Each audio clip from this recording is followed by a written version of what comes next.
Last week, the Insurance Institute for Highway Safety, or IIHS, second only to the National Highway Traffic Safety Administration, NHTSA, in the US, when it comes to vehicle safety crash testing, issued a special status report focusing on semi-autonomous driver assistance systems. In it, IIHS experts laid out some of the problems facing semi-autonomous driver assistance features today, highlighting some of its own in-house testing as well as bringing in data from other agencies to reiterate that semi-autonomous driver assistance systems offered in today's vehicles aren't as safe as we might think they are.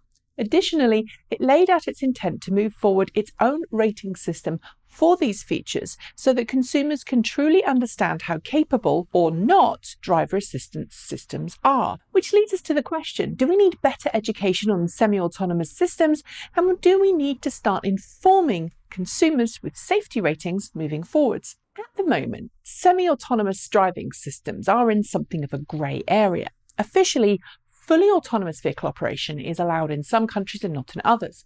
In some countries like the US, each state has its own regulations on autonomous vehicle operation, something the US government is trying to clear up to produce a single standard across the whole country.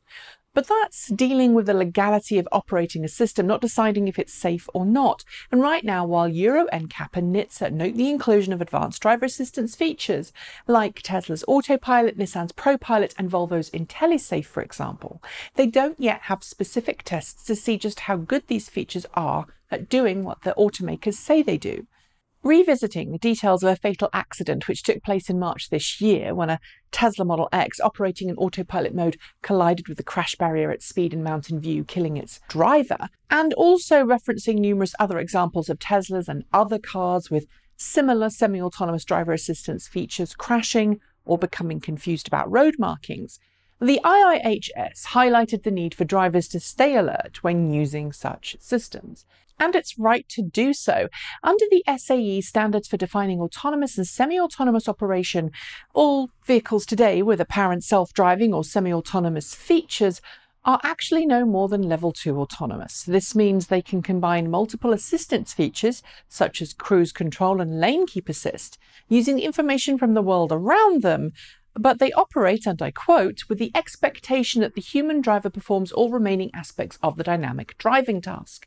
The fatal accident earlier this year in Arizona involving a self-driving Uber prototype and the lack of driver attention only highlights this risk. Of course, unless SAE autonomous vehicle safety levels are made compulsory parts of driver education programs around the world, no one's really going to know what they are.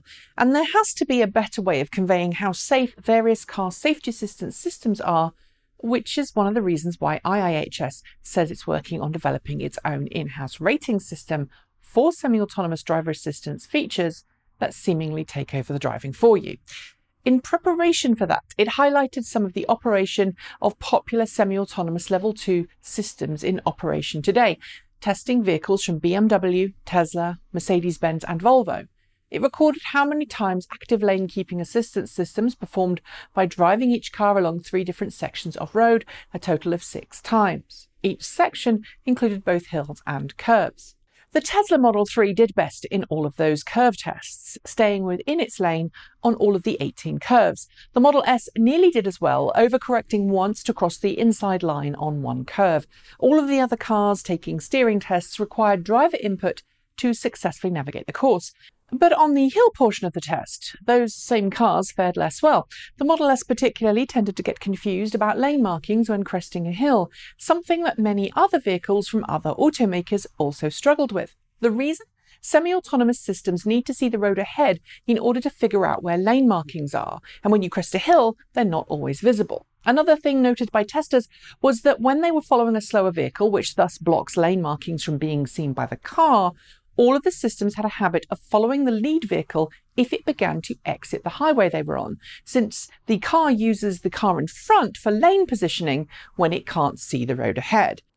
I've not got the time to go through all the tests here, each car fared differently in each test, but I will link to them below for you to see yourself.